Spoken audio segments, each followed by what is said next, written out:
Kinuha ba ng personal yung tinumba nyo? Hindi ho.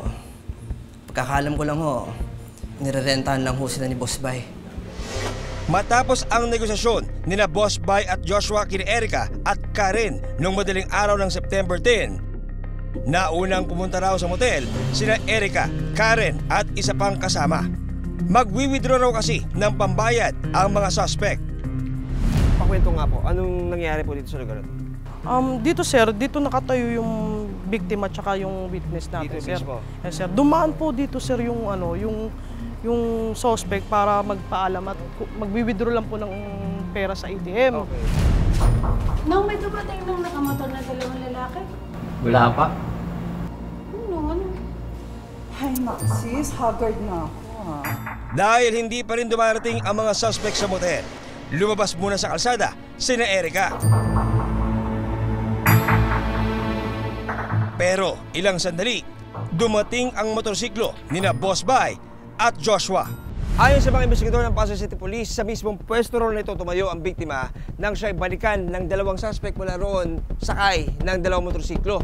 Imbis na mag-check-in sa katapat na motel, ay bigla raw siyang binunutan ng baril ng isa sa mga suspect at sinubukang putukan. Pero ito'y nag-jam, kaya nagkaroon ng pagkakataon ang ating biktima na tumakbo papunta rito. Unang tumutok ng baril si Joshua sa ulo ni Erica, pero hindi ito pumutok.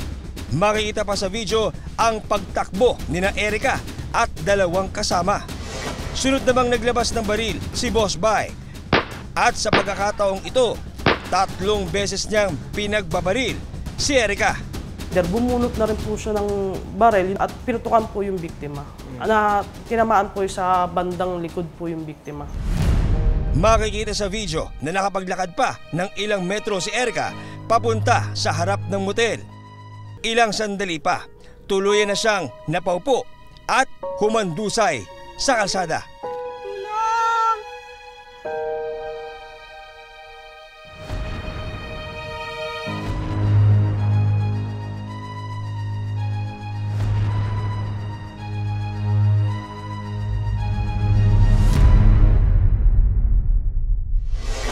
Sa investigasyon ng Pasay City Police, pagnanakaw ang motibo raw sa krimen.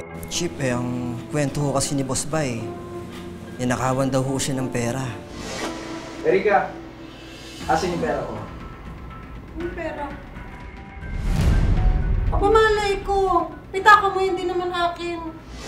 Malaki daw ho yun na wala sa kanya, kaya niresbakan namin yung mga pokpok. Ang titingnan po namin na anggulo po ay yung pagkawala po ng gamit. Malaki-laki po ata yung pera na nawala dun sa suspect. Tila taliwas sa nakuna ng CCTV madaling araw ng September 9. Makikitang maayos na naghiwalay sa motel sina Erica at Boss Bay. Sa pagkadakip kay Joshua Gabriel Albior, sinampahan siya ng kasong murder. Ang sinampa po namin kaso kay Joshua at alias Boss Bay ay murder sa Pasay City Prosecutor. Si alias Joshua po ay inquested na po. Kung inaresto po si alias Joshua, nakuhanan po siya ng patalim. Kaya nagsampa rin po kami ng kaso na batas pambansa bilang in relation to Omnibus Election Code sa Las Piñas po, prosecutor.